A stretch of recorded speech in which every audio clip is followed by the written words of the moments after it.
Well, it seems like once a year we get a new Ballpoint story in the Transformers franchise, and I hope that this is a trend that continues. Worst Bot Ever is the subtitle of a young reader's graphic novel series by Brian Smitty Smith and Mars Jr. Last year, the first book was released, and I was pleasantly surprised by its quality, writing, art, and overall message for its reader base. See, it's very easy to have lower standards for media intended for younger audiences. I mean, they're younger, so who cares? But I care.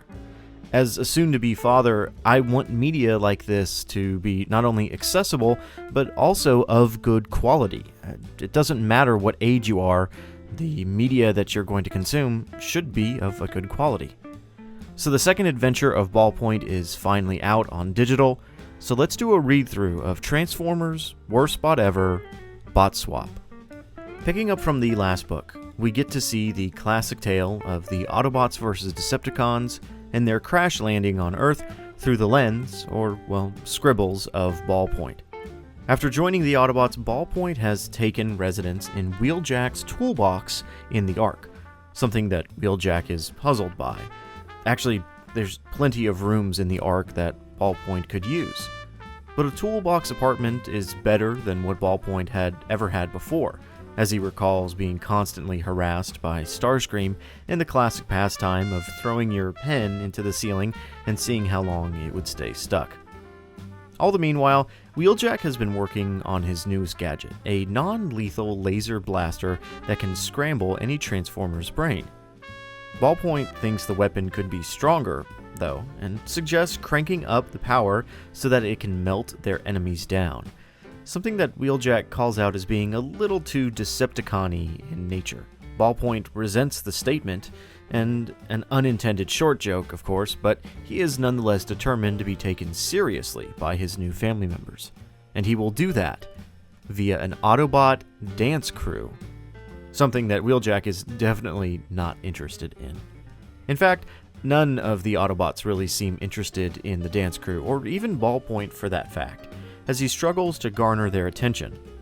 Being so small and new to the team, he is often overlooked by characters like Bumblebee and Ratchet in the Ark's break room, who are chatting about the fact that humans have multiple types of food, rather than just Energon.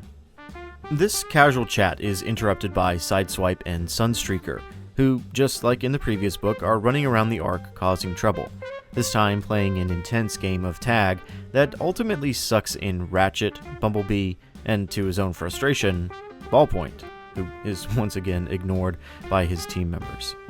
Before the game of tag can continue on much longer, though, the Decepticons have arrived to sack the Ark, a perfect time for Wheeljack to test out his new Scrambler weapon.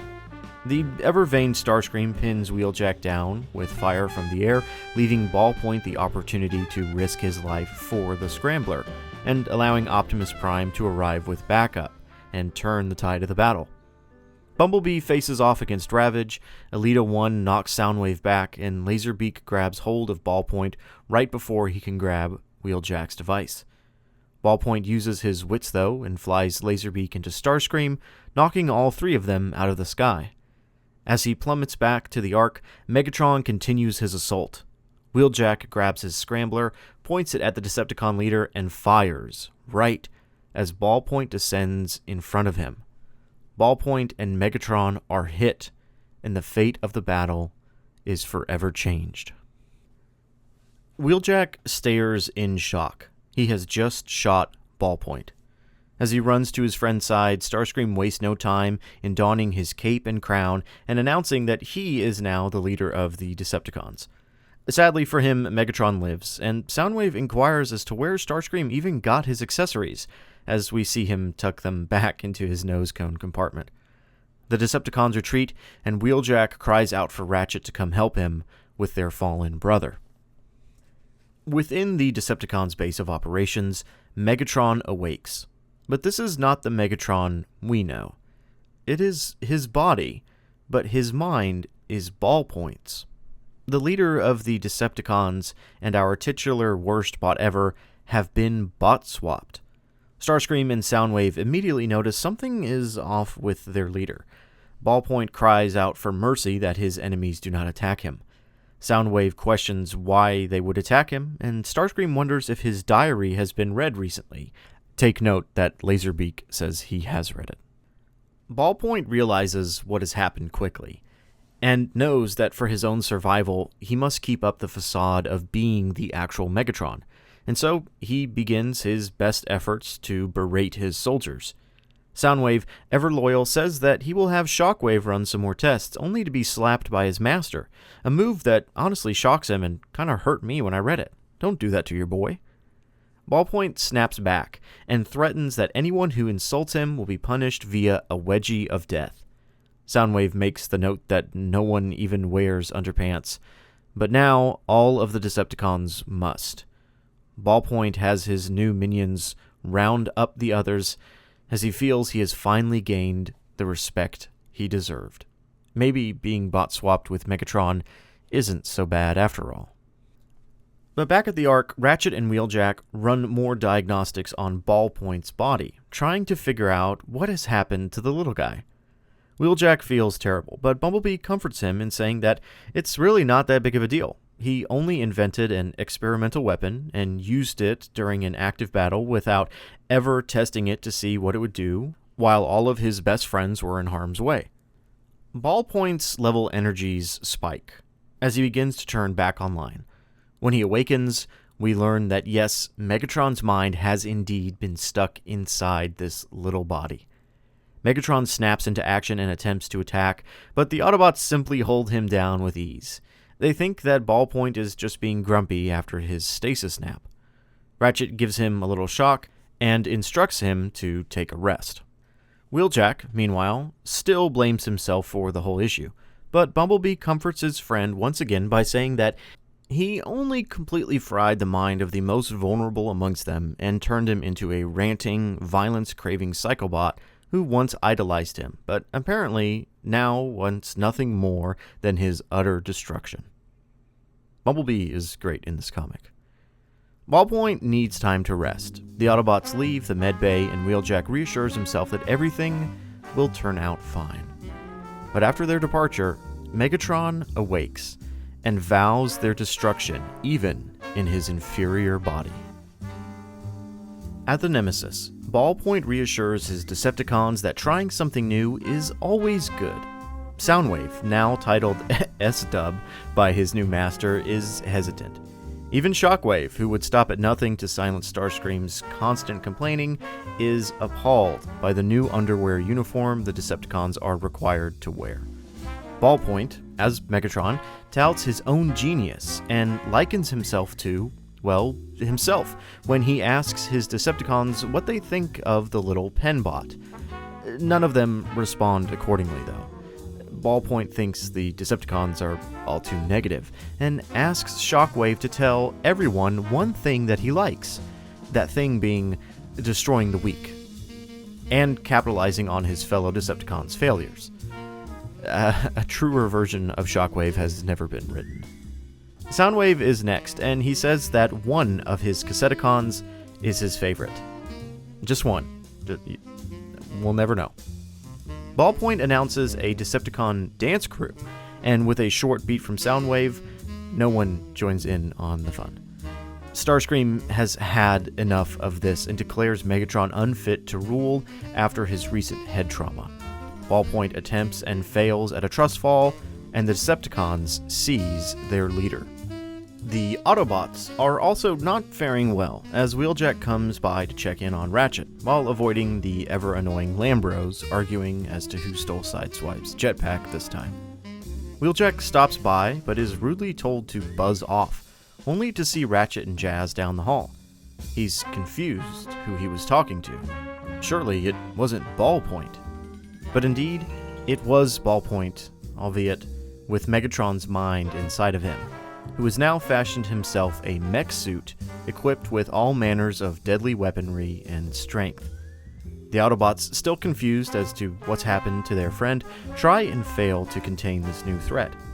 Wheeljack pleads with his supposed buddy to stand down. This is all his fault, he explains. And finally, Megatron understands. His mind has been swapped into the body of the worst bot ever, Ballpoint. But as the reality of Megatron's situation sets in, Optimus and the other Autobots aboard the Ark show up to put an end to this madness. Megatron escapes through a newly opened hole in the Ark using Sideswipe's stolen jetpack. As he flies away, Ratchet then reads his final diagnostic. Megatron is stuck inside of Ballpoint's body. Starscream has taken command of the Decepticons, and no one will stand in his way now. Well, besides Soundwave, Rumble, Frenzy, Laserbeak, Gnaw, Shockwave, they all agree that they didn't vote for this and would rather not hail their new leader. Their old leader hangs out above the throne room, wedgied on a hook. But with impeccable timing, as soon as Starscream has announced his leadership, the real Megatron arrives in Ballpoint's body to, of course, everyone's confusion. To clear any confusions up, though, Megatron uses Wheeljack's blaster to swap Soundwave and Laserbeak's mind, causing them to, just start flapping their arms kind of crazily and for Laserbeak to start speaking, finally. Starscream still does not understand, and he calls for the Decepticons to protect him, but madness ensues. Megatron, inside of Ballpoint's mech suit body, attacks Ballpoint in Megatron's body and Starscream and throws them around. There's not much narration I can do here, but these panels are beautifully drawn and the action is really fun to watch. Starscream, of course, the coward he is, yields to Megatron in Ballpoint's body, something that's just not going to happen. Megatron confronts himself, Ballpoint, you can see how confusing this is getting, and is about to shoot him to swap their bodies back into their original forms. But Optimus and the Autobots have shown up, and the Decepticons attack. Bumblebee and Ravage begin to fight, while Shockwave and Jazz duke it out. All the Autobots and Decepticons are fighting when Megatron in Ballpoint's body fights against Rumble and Frenzy, with Megatron saying that he's on their side. Rumble and Frenzy are so confused, they don't know who to fight. Wheeljack helps up Megatron's body, which has Ballpoint's mind in it, and he asks Ballpoint if he could ever forgive him. And Ballpoint says, "Yeah, I got you, bro. We'll always be good, and we'll always fix this together." Megatron in the mech suit reaches for the device, but unfortunately it is kicked out of the way by Soundwave, who has Laserbeak's mind in it. The gun fires off, and it then swaps the bodies of Bumblebee and Ravage.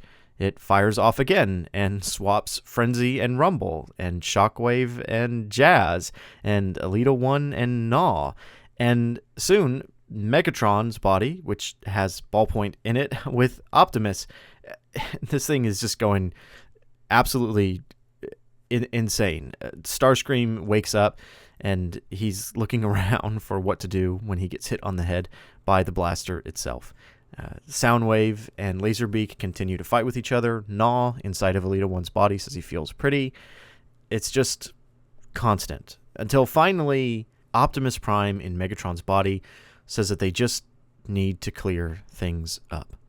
Wheeljack says that this has got to be the first time Megatron has ever said something that he wanted to hear, being that he wants to stop fighting.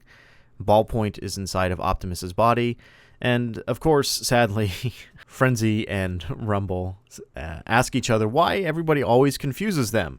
They don't look anything alike. So Starscream grabs Wheeljack's blaster and starts shooting, and it causes a lot of issues. Megatron inside of Ballpoint's body jumps out of the mech suit, and things just continue to get messier and messier, with Starscream accidentally shooting Wheeljack at one point. Everybody's body is just completely swapped with their minds. Finally, Starscream, with Wheeljack's mind, says that anybody who's not in their own body should raise their hand. And everybody raises their hand. So he instructs them to just line up, and they'll figure it out. Throughout the day, Wheeljack's weapon is constantly used time and time again until everybody is finally back in their own bodies. Optimus and Megatron agree that they should just call it a day and never speak about it again. Rumble and Frenzy ask their father, "Hey, what about us? We're still in the wrong bodies." And Soundwave, he just walks away. Finally, at the tail end of this story, Ballpoint and Optimus stand atop the Ark looking at the sunset. They speak to each other about the valuable lesson of being able to see someone's life from a different perspective.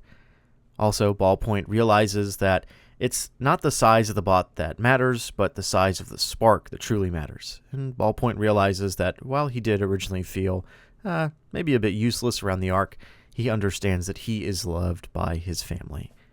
He and Wheeljack have a chance to talk with each other, and of course, Wheeljack and Ballpoint can forgive each other and continue on with their lives. But the forgiveness is not enough for Wheeljack to join the dance crew that Ratchet and Bumblebee have joined.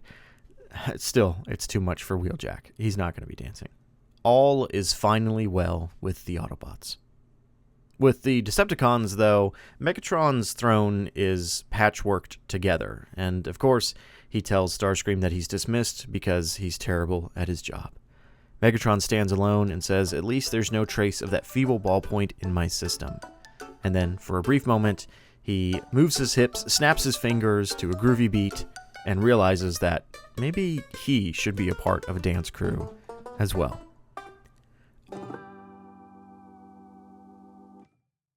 Alright, so, worst bot ever bot swap, as I said at the start of the video. I'm really happy that this series is continuing on. There's definitely some humor and some jokes in here that don't really land with me personally, like the wedgie itself. It's not very funny for me, but again, this is a book for younger audiences, and so of course that doesn't mean that it should get away with any lazy writing or bad art. And that's the great thing, is that it doesn't have either of those. This has got fantastic art, and it's got really good writing to it, even though it's simple. It has a great message in the end about seeing someone's life from their perspective, kind of walking a mile in their shoes, and understanding that even if you're small and struggling in some areas, you're still important. And something also that's great about the series is that it's obviously written for younger audiences, but it has this feeling of respecting kind of Generation 1 and the larger fan base. Just with little things like Starscream, having the crown and cape from the 86 movie and putting it in his nose cone. And Soundwave asking, where did you get that from? Soundwave using a stethoscope to hear Megatron's heartbeat, I guess. It's kind of funny. Or the whole thing with Frenzy and Rumble, how their bodies are swapped and Soundwave doesn't want to fix them because it's just too much trouble. Or Shockwave even, talking about how he loves to point out the failures of his Decepticon brethren. This is a book that I feel like excels in speaking to younger readers, but can do even more if you are an older fan of Transformers, you have young children, and you can read this to them or with them. There's things for you to kind of laugh at and chuckle and go, oh, hey, yeah, that's a classic Transformers Generation 1 joke or slight to the fan base. But it's also new enough and inviting enough to a younger reader base. So, just like the first book, I really enjoyed it. I believe this one's a little bit shorter. Brian Smitty Smith and Mars Jr., I think, do a fantastic job with the series, and I'm really excited to see more. I would love to have many, many titles within Transformers Worst Bot Ever. I think Ballpoint's a great character, and I love the fact that these characters drawn with such wide hips that I've been calling, Diaper Megatron, all of a sudden he's wearing underwear. Again, joke-wise, it doesn't really land for me, but I have to admit, seeing Megatron wear a diaper was not on my bingo card for this year. So I really enjoyed this. I'm looking forward to more from the team. Let's get more Ballpoint. Hasbro, let's get a Ballpoint figure. We're getting a Shredhead figure now. Where's Ballpoint? Let's do it. As per usual, if you want to join the conversation, then sign up on my Patreon to join the Discord. We've got a lot of stuff going on there, movie nights, game nights. We do a monthly Energon Universe call, and it's a great time. Hope to see you there. Bye.